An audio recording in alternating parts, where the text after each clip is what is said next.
नमस्कार सभी धर्मी लोगों का आपके अपने चैनल पर एक बार फिर स्वागत है।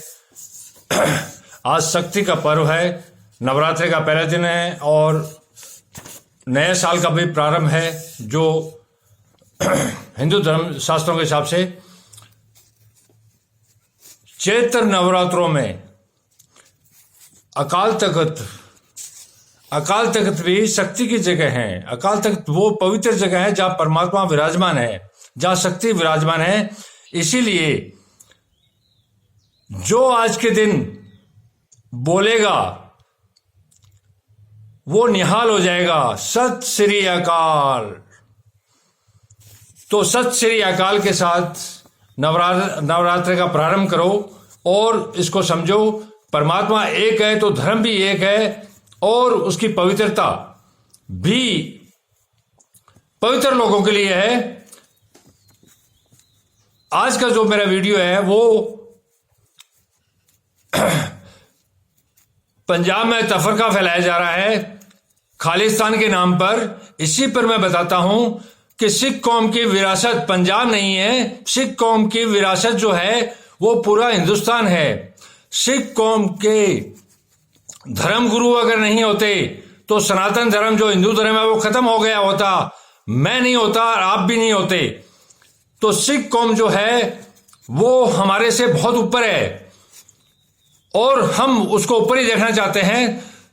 कोई व्यक्ति या कोई संस्था इसको तोड़ मरोड़ के विदेशों से पैसा मंगा के छोटे मोटे खालिस्तान जैसे जगह की मांग कर रहे हैं, तो हम चाहते हैं कि ये कौम पवित्र कौम है। गुरुद्वारों के अंदर पवित्र काम हो रहे हैं, पवित्र परमात्मा का किसी तस्वीर की पूजा नहीं करते। अकाल तख्त पर अज्ञात शक्ति जो ब्रह्मांड को चला रही है वो बैठी है, वो विराजमान है। तो उसको सारे धर्म ग्रंथ जो हैं और सारी धरती के लोग तस्दीक करते हैं कि परमात्मा का वही रूप है और वो पवित्र जगह है। तो अकाल तख्त को और पंजाब को लेके जो तफरका फैलाया जा रहा है वो गलत है। ये दो धर्म है वो पवित्र है और इन्होंने एक परमात्मा और उसके वचन की रक्षा के लिए कार्य किया सदैव। कुछ लोग हैं जो तफरका डाल के पूरी सिख और पवित्र कौम को बदनाम कर रहे हैं। पहले भिंडरवाला ने किया, अब ये अमृतपाल कर रहा है। इस तरह की बातें जो आ रही है, जो सिखों की विरासत है, विरासत का मतलब है कि वो उनकी कौम ने जो बलिदान किया, मैं भी उसी कौम से हूं।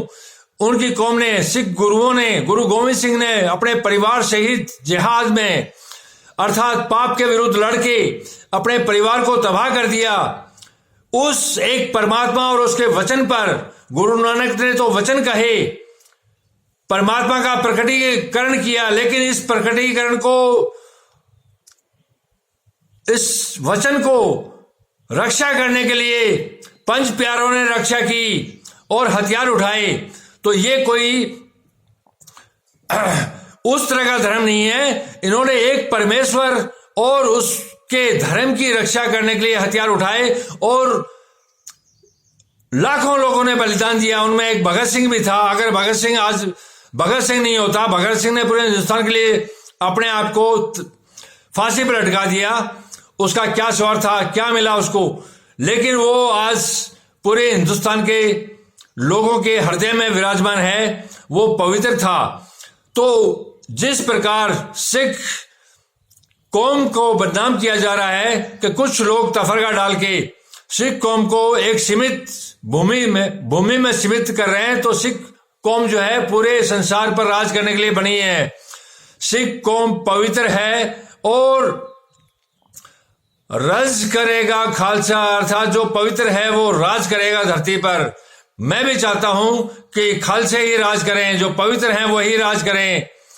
तो आप इस छोटी मोटी चीजों को जो तफरका डालें, इनके चक्कर में न पड़ के अपने मान सम्मान, अपने पूर्वजों के बलिदान को ध्यान में रखो और पूरी धरती पर अपने अच्छे कामों से, जिस प्रकार आज सिख जो है वो धरती के कोने कोने में फैला हुआ है और अपना नाम देश और दुनिया में फैला रहा है, उस विरासत को, पवित्र विरासत को पूरी दुनिया के अंदर जागरण उसमें करने के लिए तो हमें इस तरह का गैर कानूनी काम न करके एक राष्ट्र के निर्माण के लिए करना चाहिए। पूरा राष्ट्र जो है वो खालसा पवित्र लोगों का है और सिख कौम सबसे श्रेष्ठ कौमों में है। तो आप लोगों से गुजारिश है कि इस तरह के तफरकों में न पड़ के एक परमात्मा और उसकी पवित्रता को बरकरार रखें। सरकार का विरोध हो सकता है, सरकार का विरोध करते हैं, सरकार कई बार इस तरह के काम कर देती है कि जो लोगों को अच्छे नहीं लगते उसका विरोध होता है, लेकिन विरोध का मतलब है कानून के दायरे में, संविधान के दायरे में उनका विरोध किया जाए। लेकिन राष्ट्र का विरोध करना, राष्ट्र के विरुद्ध हथियार उठाना, ये पाप है और इसको धर्म में कोई स्थान नहीं दिया गया है। जिस सिख कौम ने इस राष्ट्र की रक्षा की, जिस सिख कौम ने धर्म की रक्षा की, वो आज तोड़ के, जो कुछ लोग हैं जो तोड़ने का काम कर रहे हैं, तो इस सिख कौम को ही बदनाम कर रहे हैं। तो आपको उसी रूप में चले। मैं गुरु नानक और गुरु गोविंद सिंह को सर माथे पर रखता हूं, मैं उनकी पांव की धूल भी नहीं हूं और पूरा संसार भी उनको रखता है। गुरु नानक जैसा कोई गुरु नहीं, गुरु गोविंद सिंह जैसा परमात्मा के वचन की रक्षा करने वाला नहीं, जिसने अपने छोटे छोटे बच्चों को कुर्बान कर दिया। इन बहुत बड़ी कुर्बानियों को धरती के एक छोटे से हिस्से में सीमित मत करो, उसको फैलाओ। जितना फैलाओगे उतना ही हमारे लिए ठीक है। धन्यवाद। आप इसी प्रकार अपने चैनल पर बने रहिए। मैं एक परमात्मा और उसके मार्ग पर चल रहा हूं, शक्ति पर्व चल रहा है और इन्होंने जितने भी धर्म गुरु हैं, इन्होंने इस शक्ति को ही, इसी की रक्षा के लिए अपनी जान दी, अपनी कुर्बानियां दी। भगत सिंह ने भी यही काम किया और सिख कौम, गुरुद्वारे जो हैं बहुत अच्छा काम कर रहे हैं। क्या मंदिरों में करोड़ों का चढ़ावा आ रहा है? क्या कोरोना काल में किसी ने कोई दान दिया? किसी गरीब को रोटी खिलाई, किसी भूखे को रोटी खिलाई? गुरुद्वारा ने अपने सारे चारों द्वार खोल दिए लोगों के लिए।